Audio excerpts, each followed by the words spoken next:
ہم سب جانتے ہیں کہ کہانیاں سننا سب کو پسند ہوتا ہے۔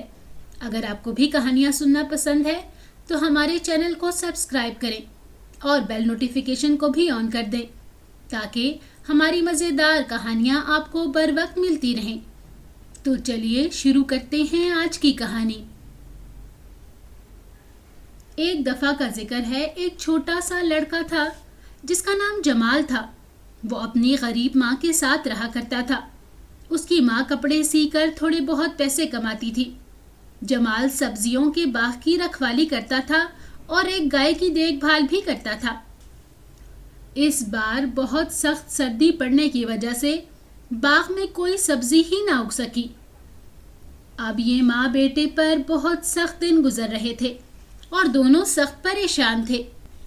آخر کار ماں نے اپنے بیٹے سے کہا کہ اب مجبوری ہے، کچھ نہیں کیا جا سکتا، ایسا کرو جا کر گائے بیچ آؤ، اس لیے کہ اب گھر میں کچھ کھانے کو نہ تھا۔ جمال نے گائے کو رسی سے باندھا اور مارکیٹ کی طرف لے گیا۔ راستے میں اسے ایک بوڑھا آدمی ملا جس نے گائے کے بدلے جمال کو کچھ بیج دیے اور اس بوڑھے نے بتایا کہ وہ ان بیجوں کے ذریعے بہت امیر ہو جائے گا کیونکہ یہ بیج اسے ایک خزانے تک لے جائیں گے جو ایک جن کے پاس ہے۔ جمال نے وہ بیج لے لیے اور بہت خوش ہوا۔ اس کی بوڑھی ماں نے جب گائے کے بدلے میں بیج دیکھے تو بہت غصہ ہوئی اور غصے میں ان بیجوں کو اٹھا کر کھڑکی سے باہر پھینک دیا۔ سزا کے طور پر اس نے اس دن جمال کو بھوکا سلایا اور وہ بیچارہ بھوکا ہی سو گیا۔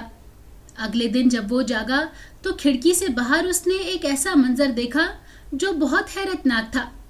اس کی آنکھیں حیرت سے پھیل گئی تھی۔ اس نے ایک بہت بڑے بڑے پتوں والی بیل دیکھی تھی جو کہ رات میں ہی اگ کر بہت بڑی ہو گئی تھی۔ یہ ایک بہت بڑی کدو کی بیل تھی۔ جمال نے دیکھا کہ اس کی شاخیں بہت دور تک پھیل گئی تھی۔ اس نے سوچا کہ خزانہ اب اس کے اوپر ہی ہوگا۔ وہ اس بیل پر چڑھتا گیا یہاں تک کہ وہ بادلوں سے اوپر ایک محل میں پہنچ گیا۔ وہاں کھانے پینے کی بے شمار چیزیں تھیں۔ جمال جو بیچارہ 24 گھنٹے سے بھوکا تھا، وہاں اسے ایک بوڑھی ملازمہ ملی جو اس پر بہت مہربان تھی۔ وہ اس کی مدد کرنے کو تیار ہو گئی تھی، لیکن یہ محل ایک جن کے قبضے میں تھا۔ اچانک جن کی بھاری آواز آئی۔ وہ اپنی زبان میں کھانے کو کچھ مانگ رہا تھا۔ ملازمہ نے اسے کھانا دیا۔ کھانا کھانے کے بعد اس نے اس ملازمہ کو حکم دیا کہ وہ اس کے سونوں کے سکوں سے بھرا ہوا تھیلا لے کر آئے۔ ملازمہ نے اس کے حکم کی تعمیل کی اور وہ سونے کے سکوں سے کھیلنے لگا اور انہیں گننے لگا۔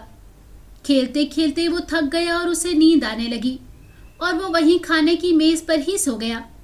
ملازمہ نے جمال کو کچن میں چھپا دیا تھا۔ جب جن سو گیا تو وہ آہستہ سے جمال کو کچن سے باہر نکال لائی۔ جمال نے اب وہ سارے سونے کے سکے جمع کرنے شروع کر دیے اور تھیلے میں ڈال لیے۔ جمال نے وہ تھیلا اپنے کندھے پر ڈالا اور دروازے کے پاس پہنچ گیا، لیکن اچانک تھیلا اس زور سے دروازے سے ٹکرا گیا کہ آواز پیدا ہوئی اور جن جاگ گیا۔ جمال جلدی جلدی اس بیل پر سے نیچے اترنے لگا۔ جن بھی اس کے پیچھے بھاگنے لگا۔ جمال بھاگتا رہا۔ بیل کے تنوں پر وہ نیچے ہی اترتا رہا۔ آخر کار وہ بحفاظت اپنے گھر پہنچ گیا۔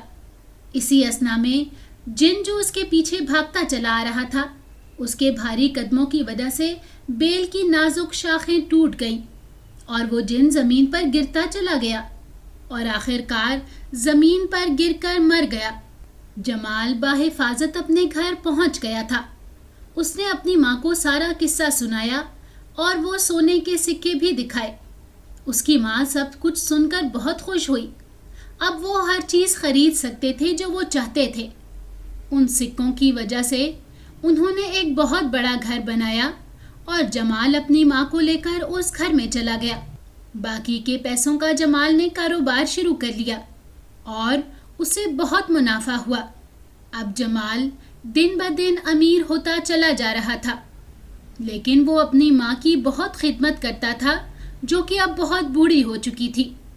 جمال کی شادی کی عمر بھی آ چکی تھی، اس لیے اب اس کی ماں نے اس کے لیے لڑکیاں دیکھنی شروع کر دی اور ایک بہت ہی خوبصورت لڑکی دیکھ کر جمال کی شادی کر دی اور اب وہ تینوں ہنسی خوشی زندگی گزارنے لگے۔ اگر آپ کو ہماری کہانی اچھی لگی ہے تو ہماری ویڈیو کو لائک کریں اور ہمارے چینل کو سبسکرائب کریں اور کامنٹ سیکشن میں اپنے قیمتی رائے کا اظہار کرنا نہ بھولیں۔